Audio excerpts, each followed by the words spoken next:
You doing, what? Let me see what you got.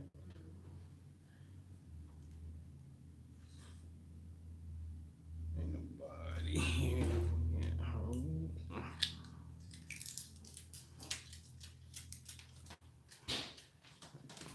Tear it off and throw it away. What up? What up? Let me get a sound check. Let me get a mic check. 1, 2. Mic check 1, 2. Somebody let me know if we good.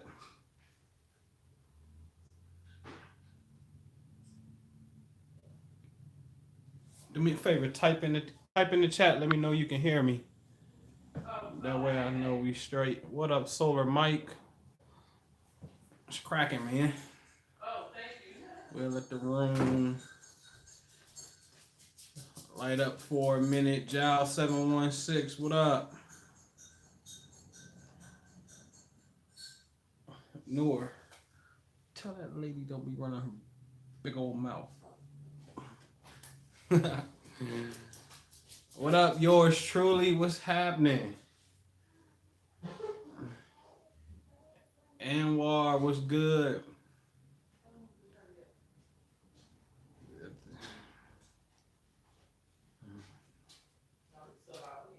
You know, I heard. All right, man. So as promised, what's good? What up, Pro Leaf?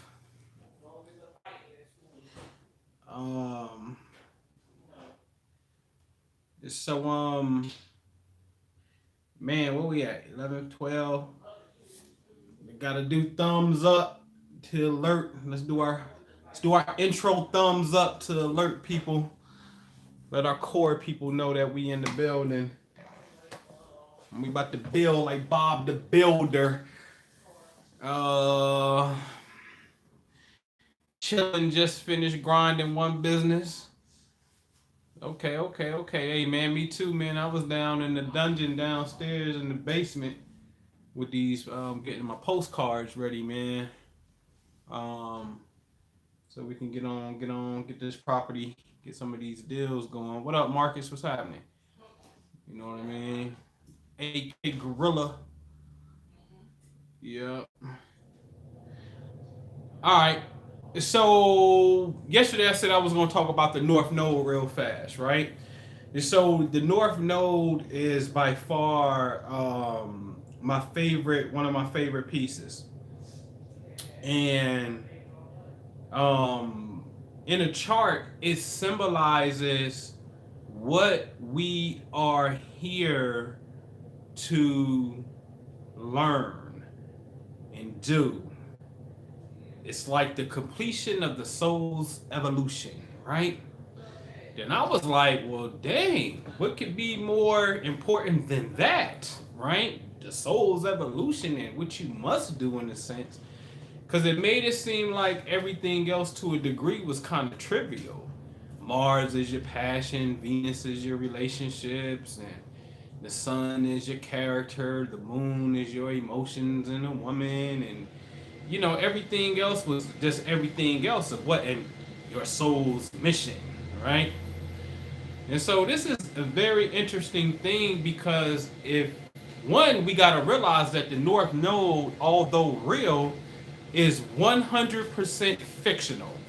It is a hypothetical point in space. It is not a physical body in the sky. It's a hypothetical point in space.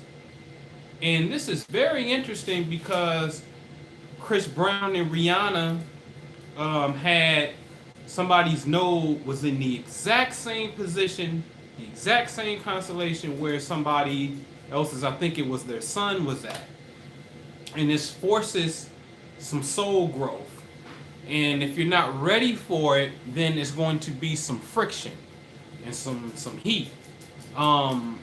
I may have also pointed this out in the great Larry and Roger Trotman video that I did.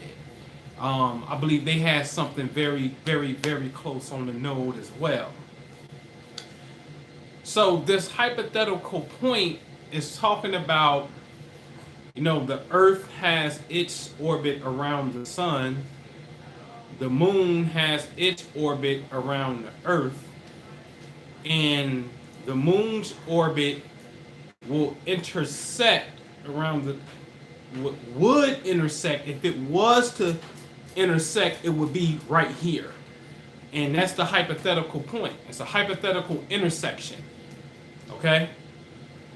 And the node is always in retrograde. And it stays in the sign for almost 2 years. And I found that to be interesting because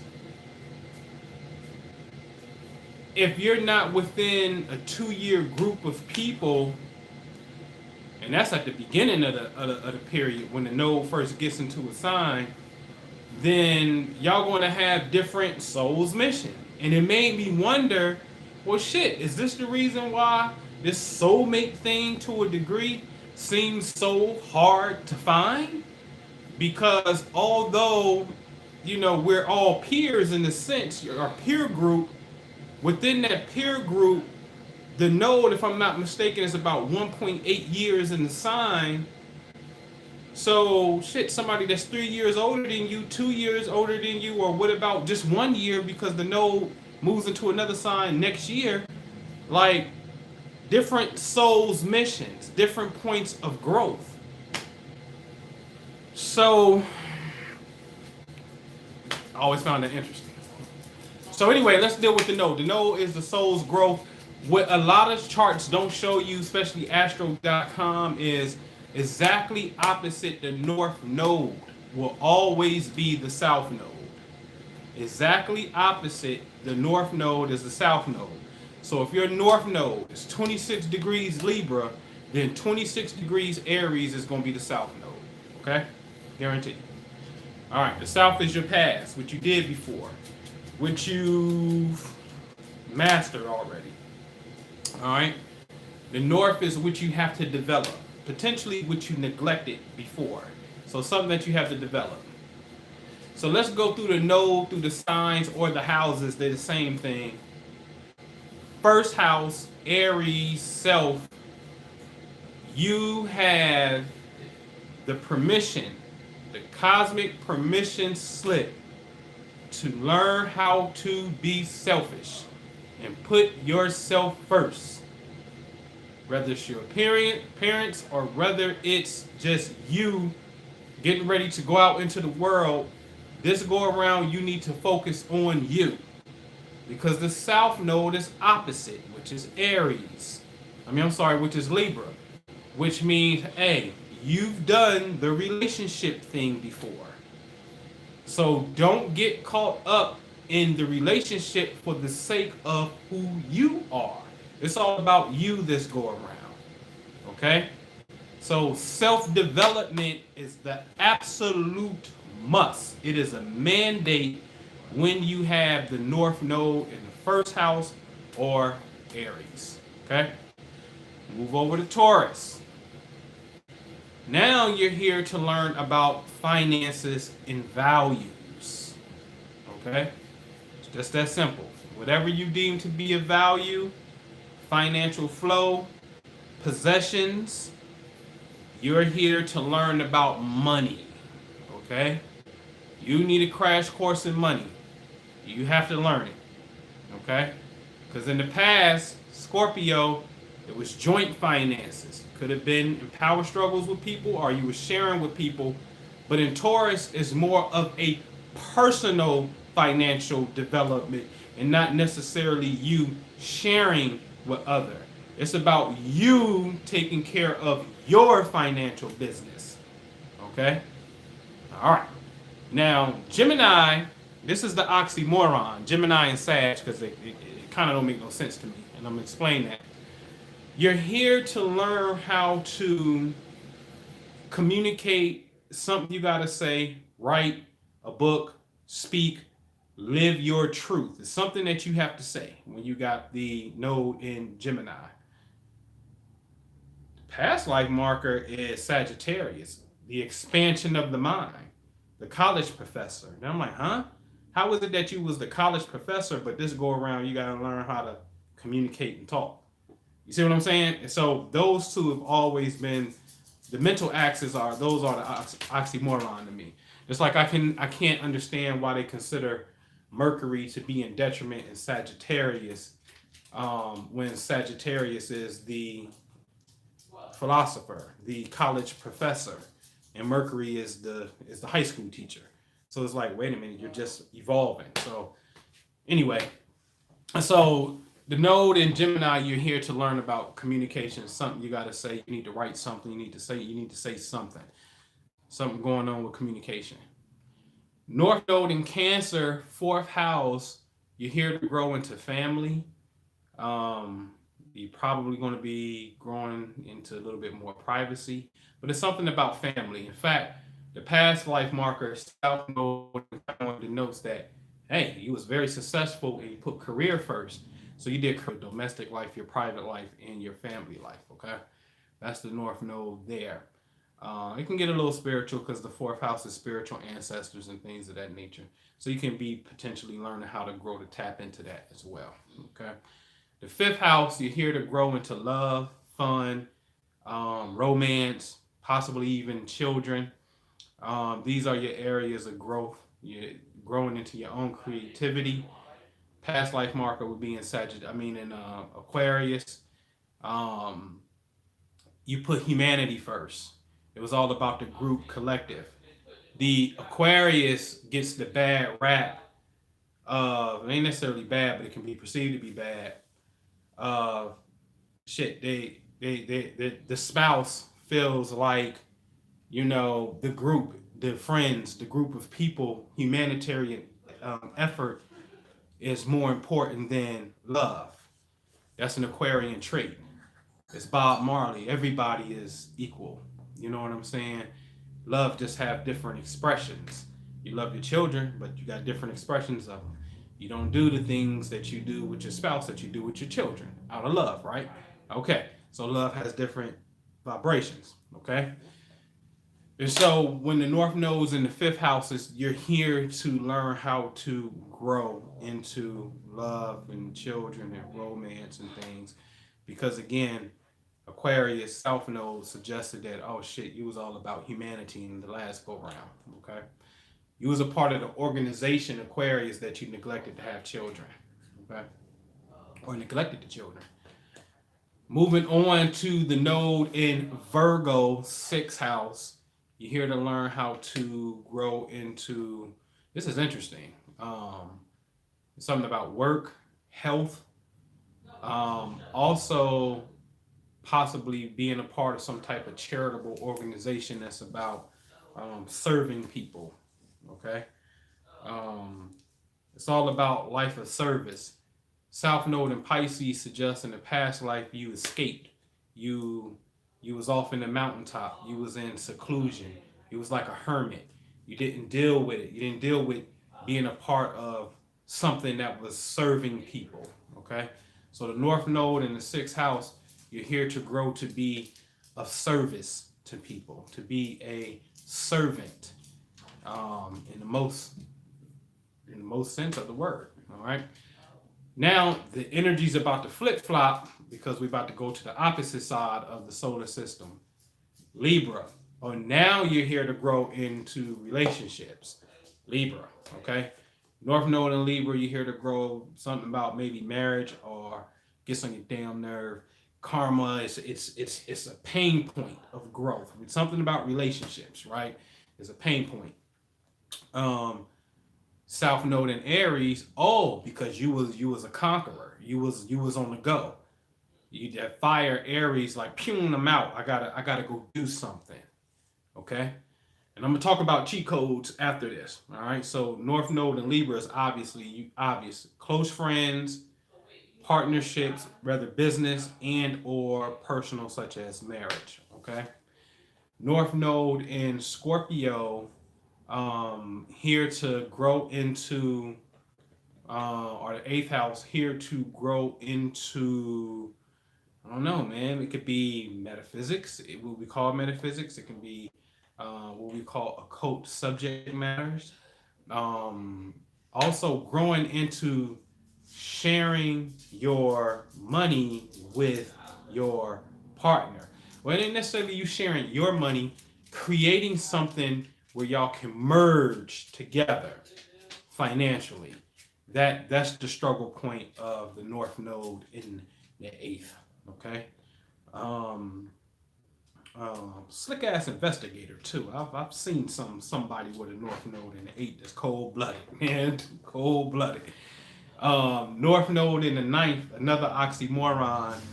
Um, Back up, North Node in the eighth. Remember, joint finances because the South Node is in your in Taurus.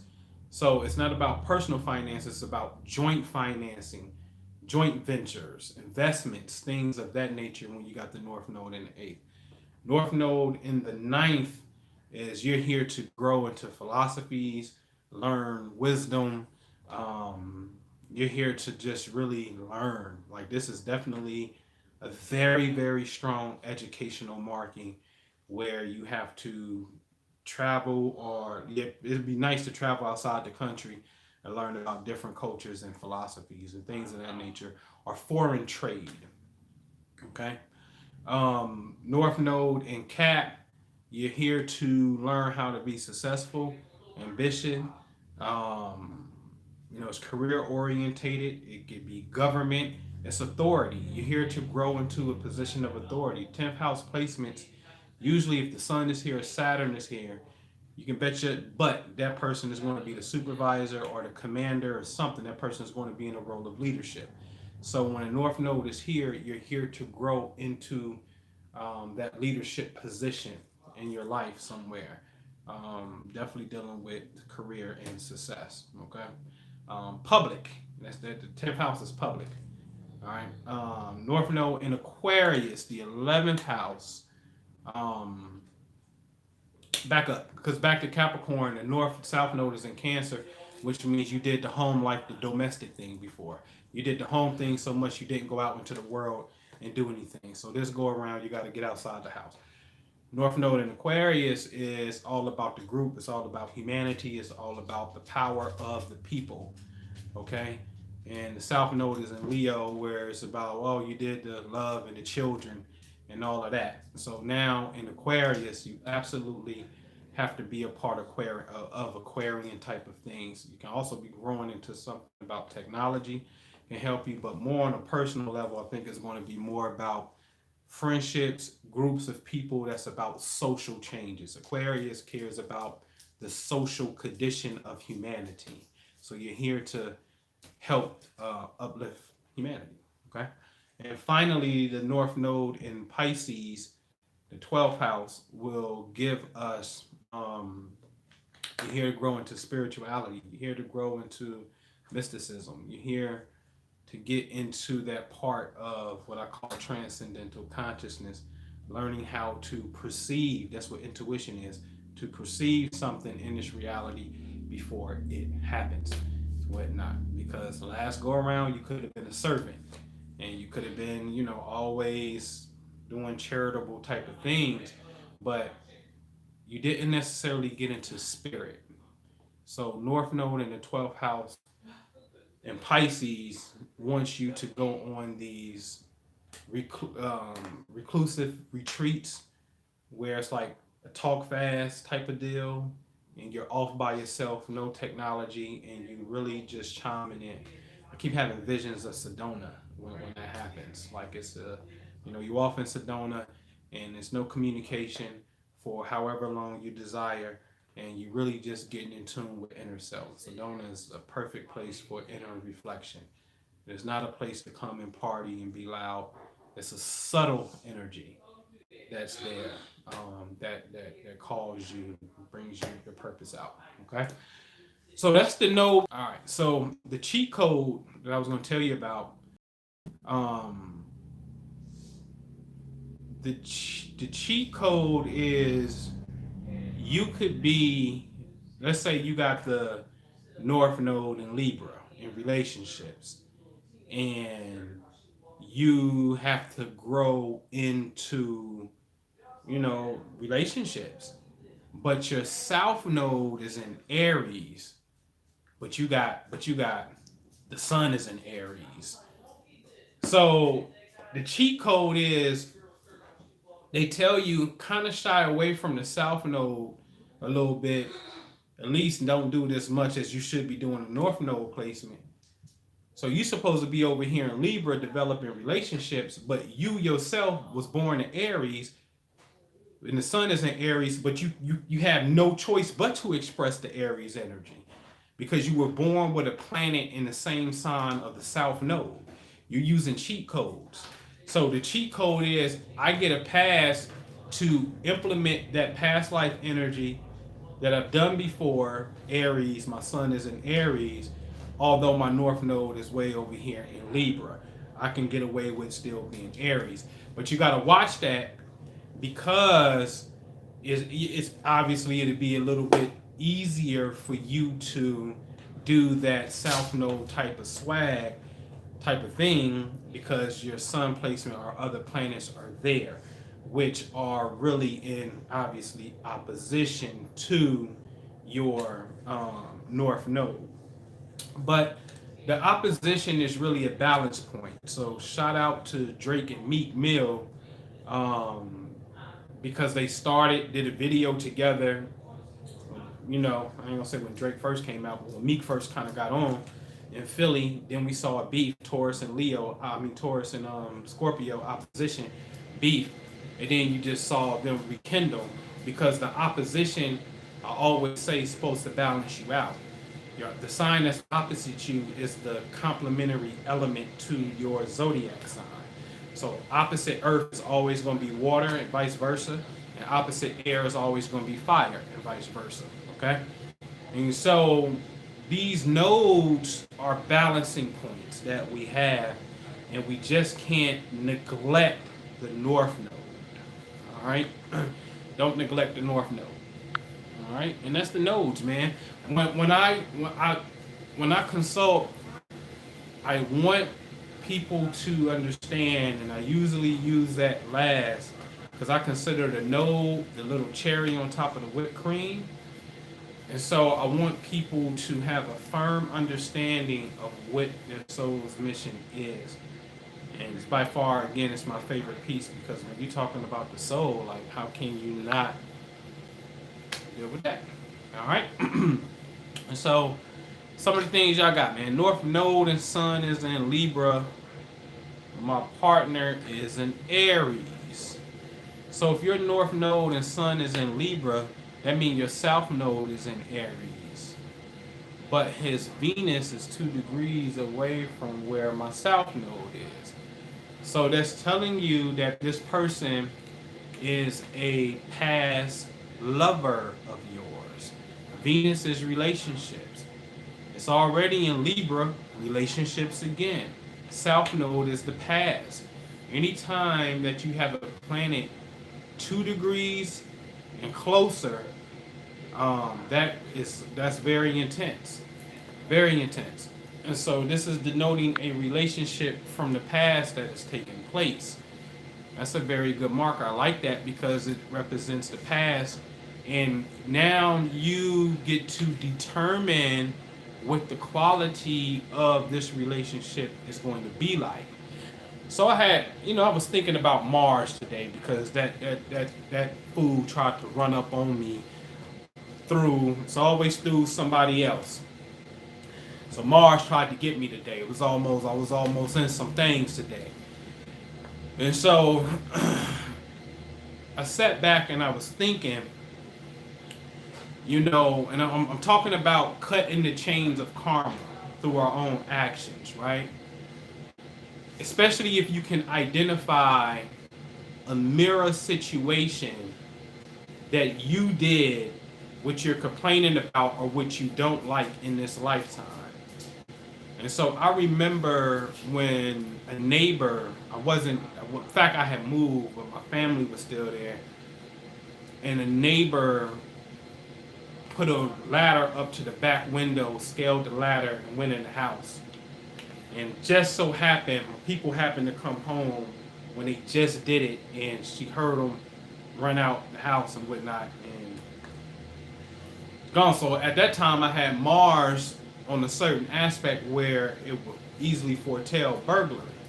Now I ain't never broken nobody's house, and I ain't never stole nothing out of nobody's house on still. Now I have robbed before, at gunpoint before, in my young teenage years, and then I have been robbed at gunpoint too, later, years later, and I could have been mad about the situation because I contemplated hitting dude with a hammer.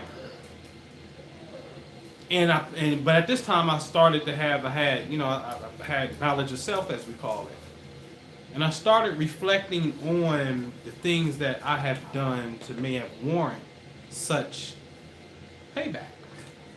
And surely there are some things that I've done that warrant payback. So I had to let that go. And I was thinking today, you know, if you can identify, because the nodes are karma, they're karmic points.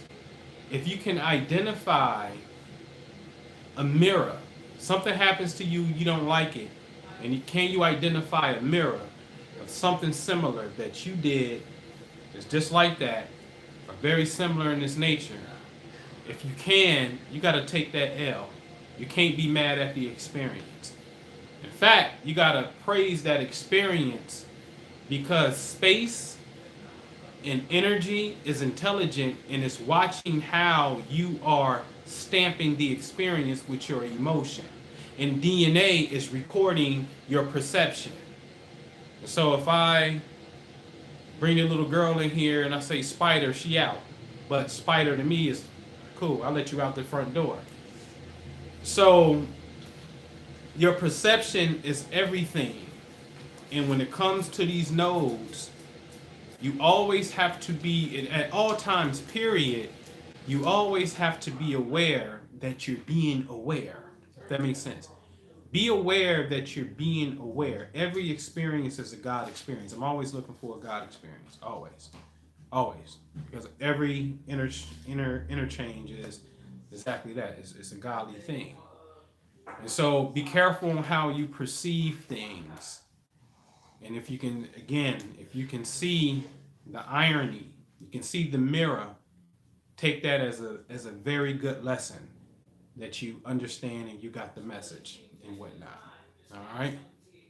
You know, there's some people who owe me some bread and I'm kind of salty about. One side of me is and I'm like, I think back like from way years ago from the streets, like, I ain't seen my man. Well, I owe my man some bread. You know what I mean? Like, I see that mirror, so I gotta, all right, I get at you another way. You know what I mean? All right. So, my son and North Node are in the third, right? So third, learning, speaking, talking, speaking up, writing your truth. Fourth house, Michael, family, ancestors, potentially real estate, but definitely growing into family. Um, Capricorn node, career, success, ambition as a rider. Um, my first son has Aries, and my second son is a Libra. Oh wow, so your sons are in opposite one another. That's dope. Potentially conflicting at times, but it's pretty cool. Saturn retrograde conjunct South Node, which is opposite. Yeah, right. So the Saturn retrograde conjunct South Node, definitely karmic point is going to you're probably easy. It's easier for you to probably deal with that South Node placement and kind of get hung up right there. The goal is to definitely learn the lesson of where that South Node placement is at, and then work diligently to balance yourself out towards the North Node. The key with you, I would definitely say, is how to use it. If you can identify the karmic point with the South Node of the past, then to successfully deal with it if it's an issue. You know what I'm saying? But Saturn represents success, so then it's the success of the South Node energy or that placement. North Node conjunct Chiron, the wounded healer. My verdict is out on Chiron. I don't really play with Chiron too tough because I've seen two definitions pop up before. Um, but here to grow into learning and healing, um, and also learning how to be a lover of healing. Um, yeah, and the fifth, yeah, so healing relationships, something about growing into relationships and healing them is is important for you. So I don't know if you're gonna be like a doctor of love in a sense potentially, but it definitely did. It's your growth point, healing the wounds of a relationship. Yeah, yeah, you welcome, Hope. Yep, healing the wounds. Man, I hope y'all ready. Y'all ready for the webinar? Y'all ready for that webinar this Sunday? I ain't messing with y'all tomorrow, I don't think, because I gotta put this presentation together. Katush Muhammad. Peace. Um Chiron and live. Chiron is an asteroid that is said to represent the wounded healer, how you was wounded in the past life and how you must heal. But I also seen it as a marker that deals with love. Um, Lilith is the dark one. It's another asteroid. I don't really go into asteroids too tough. I mean, because it's just fragments of planets, and then I will always keep adding on. And I don't want to do that because it's like, God damn it, I got to study a million things, and then if I keep and knowing that all of these things are just a fragment of me anyway, it can cause confusion. But the thing that you have to fall in love with is knowing that your consciousness is everything. Everything is consciousness, and therefore I just want to be. You'll get to that point sometime where you be like, oh, I just want to be. I just am. I am that, but I don't, I am that, but I just want to be. So then what becomes important to you is, as with anything at any point in your evolution, is whatever it is that's important to you. At one phase, it was basketball and on the playground. At another phase, it was girls and men and whatever. Another phase, it was money. Another phase, it was understanding spiritual topics. So whatever is important to you just be and whatnot. So I don't go too far out in the asteroids per se, because I find myself going further and further out from the center.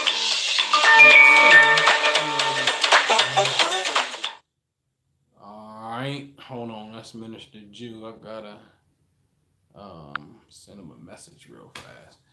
All right, so what you got? Sextile is a opportunity. All right. I can't see. My north node is 28 degrees Pisces. Is it safe to say I should cater to self since it's on the edge by Aries? Nope. I find and give myself too much with my rising being Aquarius. All right, so no, you can't get that little cheat. If your north node is in Pisces, you have to deal with the math. It is in Pisces, and it is, but it do allow you to be able to say, hey, I need to back out and go to a retreat for me. Remember, Pisces needs seclusion. It wants to get away. So you got the right to do that as it comes to your spiritual sanity and whatnot. It's escapism. So you got the right to escape for sure. But it's not necessarily being selfish. It's just a matter of you replenishing yourself. So spirit and meditation is very important. So yes and no to a degree. You know what I mean? Because when you get really dedicated to the spiritual path, nothing exists but you. So it's you, and you cultivating that great intelligence that's inside of you. That takes work. That's what the monks and the ashrams do. But that's also Aries to a degree because they're just focusing on themselves. But they're focused on spirit within self. So I would say yes to answer your question. Yours truly, sure. Go ahead, knock yourself out. Jason, I missed the first part of it. Something. North Node in Cancer in the 11th. So friends and family, Jason, you got to be in this. Everybody, but Jason, when you got Aquarius, Cancer tendencies, whether it be the 11th house in Cancer, whatever, like those are Aquarius, Cancer tendencies. Then one is family, Cancer, and the other one is friends, which is Aquarius. So then you have to deal with family wealth club. Everybody join the family wealth club. But that sextile represents an opportunity. So there's an opportunity for something. So then what's connecting on the other side? If it's the ninth house, then it's about growing my mind, expanding and dealing with philosophies and things of that nature. You see what I'm saying? So the sextile is an opportunity. All right. Mercury, Venus, Lilith, Mars, Jupiter, Saturn, Sun, and Gemini. Oh, who is that? Nisi? You got all that Gemini energy? You crazy. You bona fide crazy? Hey, Gemini crazy, man. My homie, Dave Campbell out in Arizona has a book called Forensic Astrology. And years ago, I interviewed him on my radio show. And I asked him, man, what's the craziest sign, man? And he was like, Gemini. And then years later, I would come to learn something. And I can validate that. Gemini is freaking genius. But it's so genius that it made me crazy, right? Well, to have all that in Gemini, DC, you definitely got something to say. You can be a writer. You can be, you just got a lot to say. You better definitely find your vein. And because if not, because Gemini is the nervous system, it just bubble up and it turns into a neurosis. Okay? And so you got something to say with all that Gemini energy. Alright.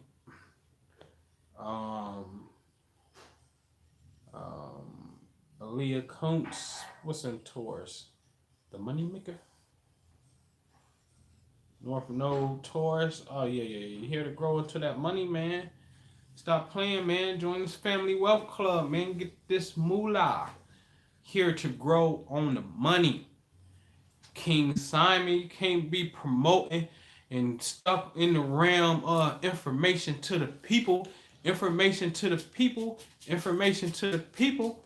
King Simon, you're supposed to have some money behind that, man. North Node, you got to grow into the realm of finances, man. Or what you deem to be of value. But let's be real. We need money. Venus, Mercury, Midhaven, Gemini, man, I know you got something to say. What, Nunu, what is you? You an artist or something? I know you got something to say. You got a book or something? Yeah, see, look. Look, nailed it. A singer and a rapper. Yeah, keep on going. You can't be quiet. But all that Gemini energy, that's an impossibility. You know what I'm saying? The Prosperity Investment Group, Jason. TheProsperityInvestmentGroup.com. Click on membership, man. Read up on it. I'm going to do a webinar Sunday. I'm going to introduce y'all to it Sunday at 8 p.m. Eastern. So if you're not on my email list, definitely join that email list. Oh, you're welcome, Nunu, for sure. And let me hear your music, too. Email me. AK Gorilla, I know Western is the bomb diggy. It's the truth. Benjamin Banneker even used Western. Here's the thing with the two systems. Both of them are going to be right because there's only a discrepancy of the first 23 degrees of the zodiac sign. So, for example, when was that? What year was that? 2011, January the 13th, an astronomer came out and was like, oh, it's the 13th sign, and everybody that's into this astrology stuff, they're actually off, and you're one sign backwards. And then they gave you these new dates. But if you pay attention to the dates, then the last 4 days of the zodiac sign, you're still last 3 days of the zodiac sign. Technically, anywhere from the last about the last 6 days of the zodiac sign, you're still the same sign because they're taking you back 23 degrees.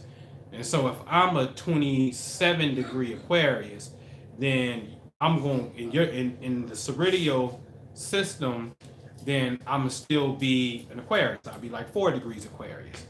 So what they're doing in their system is they think what they see with the naked eye is actually where the planet is, right? What up, Zed? And I understand that because that's what it looks like from the naked eye. But you can't believe what you see with the naked eye because this place is a cosmic illusion. Do the sun physically rise and above your head? Like it literally looked like it's up. How can it be up when it's supposed to be 93 million miles away from you on average? So it's in front of you at all times.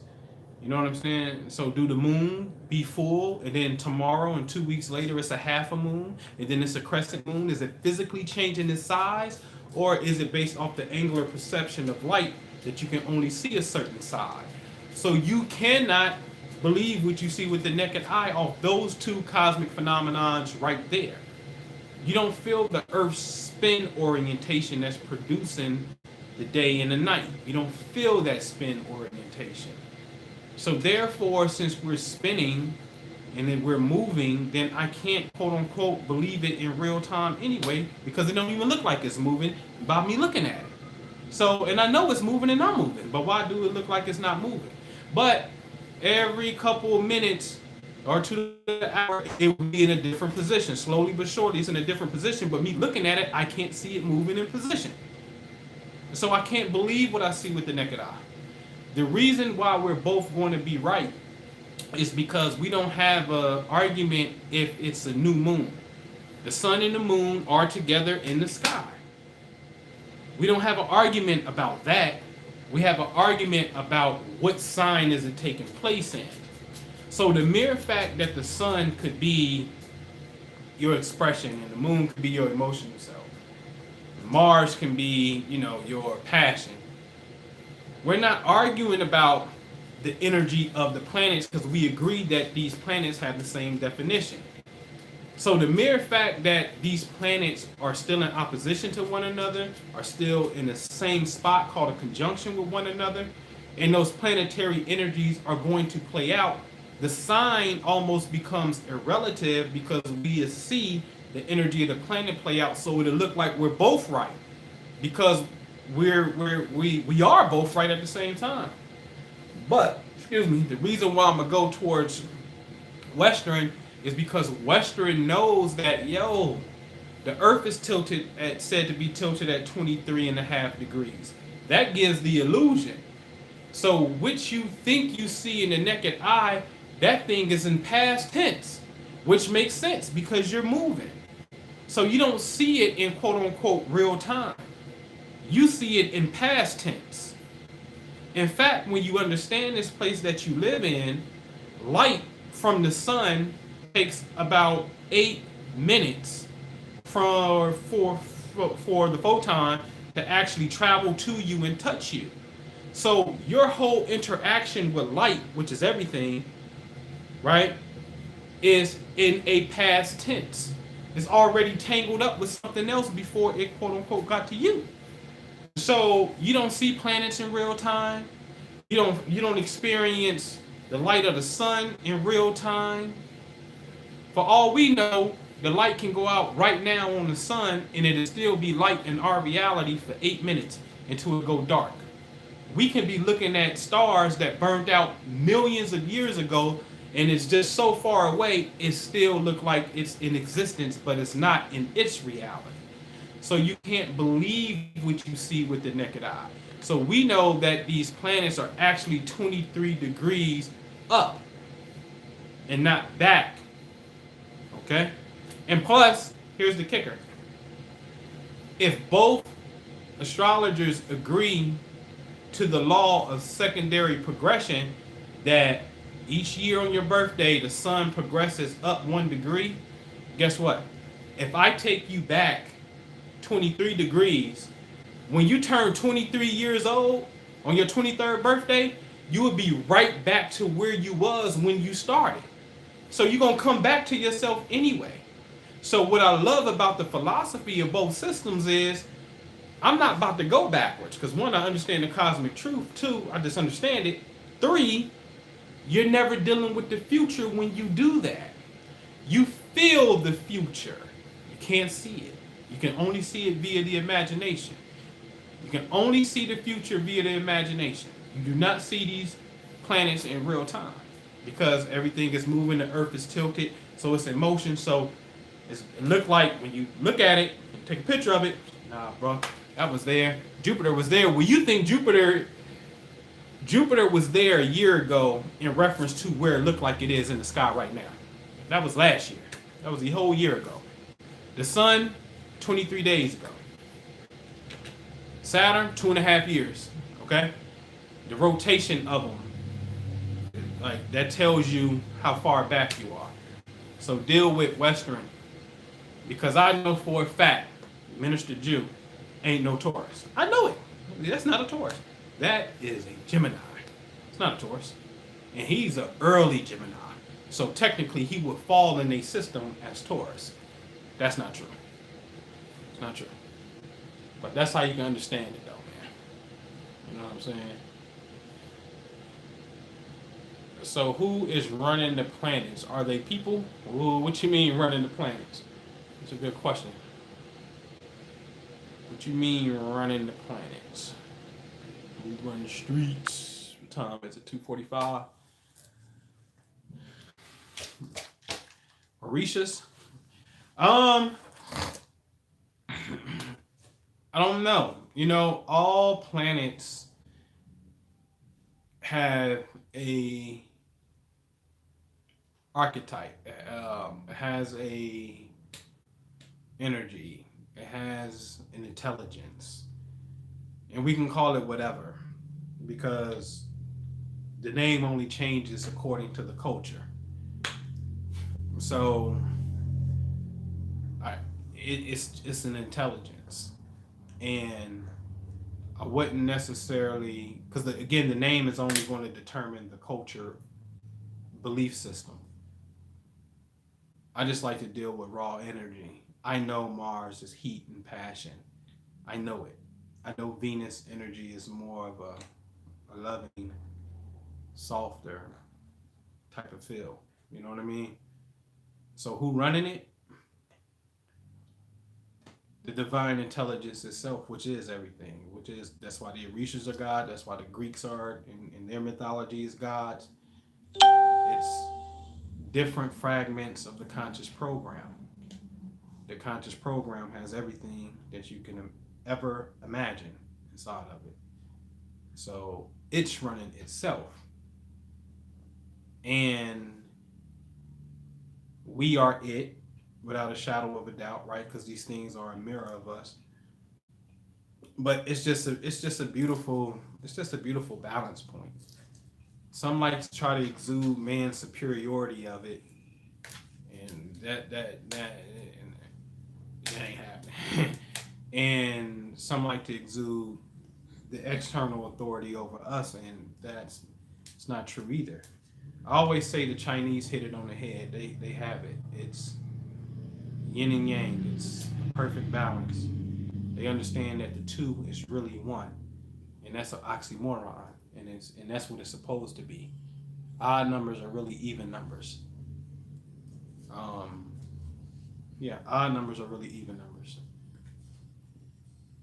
2 is in the middle of 3. If I ask you what's half of 3, you're going to tell me 1.5. I'm going to say 2. 2 is evenly in the middle. Only when you have odd numbers, one on this side, one on this side, only when you have odd numbers can you have a number truly in the middle and have even on both sides. But then when you have even numbers, you say, well, no, even 2 and 2. See? So it depends on the perception in a sense. I mean, Kemetic astrology is dope. Again, it's just different names to assert certain principles, cosmic principles. So it's just whatever one you identify with. Mathematics is the language of the universe, so I'm down with the math. Math is great. Math don't lie. Men lie, women lie, numbers don't. So I'm down with the math. I think math is cool. Colors, I've been working with candle chakra tones by neural to reprogram the game. I wonder how far I can go.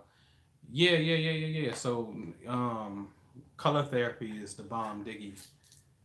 I love color. Because now you're getting into energy. Because remember, you can strip all of the planets. The 12 signs are ruled by a planet. The planet itself has an energy, and all of them can be reduced down to four elements. The four elements in return can be reduced down to the three phases in which a sign manifests in. So all the cardinal signs start the season, all the fixed signs are in the middle, and all the mutable signs are in the end.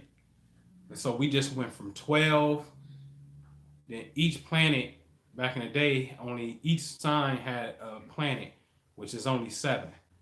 The seven visible planets, right? Ruled each of the signs. So the 12 can get reduced down to the planets. The planets and the signs can get reduced down to the element. The element can get reduced down to one of these three phases. And one of these three phases is really what we call the three primary colors of light, which is red, yellow, and blue. Okay? And so now we can reduce it down to color to three. And then the three become two, because that's the yin yang force that's manifesting the three. And then the two is really the one, the Godhead itself, that's projecting himself in the illusion of male and female, which then again gives birth to the third one, also known in the Chinese or in the Tao as the three wise ones, aka Offset, Takeoff, and Quavo, the Migos. All right. And so I rocked with the color.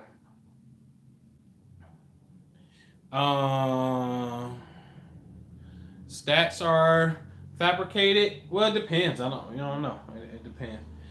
Yeah, I still have the Aura camera. I do. I gotta get it off my printer because now it don't save as a PDF. It wants to print straight to my printer. And when I'm out of town, I don't bring a printer with me. But yeah, I still have it. I don't know, Enjoy. I don't know. I do not do that. Like 2019, is it a 3-year? 9 plus 1 is 10, plus 2 is 12. 1 plus 2 is 3. I don't do that. I don't do that. I just don't study it. But perhaps, yeah, King Simon, if he's still here, he'll let you know if that's right. Yeah, orange and yellow is the bomb diggy. Those are happy foods, man. Those are the bananas and the oranges. And I think it's kind of hard to be mad if you have one orange and yellow, or if you place it in orange and yellow rooms. So they're known as the sunnier colors. All right. All right, man. Y'all got it? All right, so I got to ride. It's almost that time, man. Not tomorrow, but the free webinar is Sunday. Free webinar Sunday, 8 p.m. How you get to it? theprosperityinvestmentgroup.com. Drop your email off on, it's a newsletter. Just drop your email off over there. Once you get a part of that newsletter, Saturday at 7:30, about 30 minutes prior to start time, I'm going to email specifically only the people that show and express the interest inside for this information. You're going to get the information. And then you just click on that link, call that phone number at 8 p.m. Sunday, and we're going to be rocking and rolling for the webinar. And I sent the email out today. I don't know if y'all got it, but it was talking about, they saying black wealth is shrinking. Like I told y'all yesterday, what's the solution? They said right now you made more in the year 2000 than you do right now. Right now you're only making like 39,000 on average. On average. If you flip one home for the year, you would be the number one income producing race on the planet Earth. If you just flip one house and hit that average. which is $66,400. The first quarter of 2018, the average flip for a house was 69.5, almost $70,000 was the average price if you could have flipped the home, almost 70. So if you take that 70 plus your 49, almost 50, you'd be at 120. The Asians are coming in like at 81. You'd be number one if you can just flip one property. I just want to show that particular solution, and I want to show some other opportunities that's taking place. All right. So the Prosperity Investment Group this Sunday at 8 p.m. And I'll see y'all there. All right. Peace.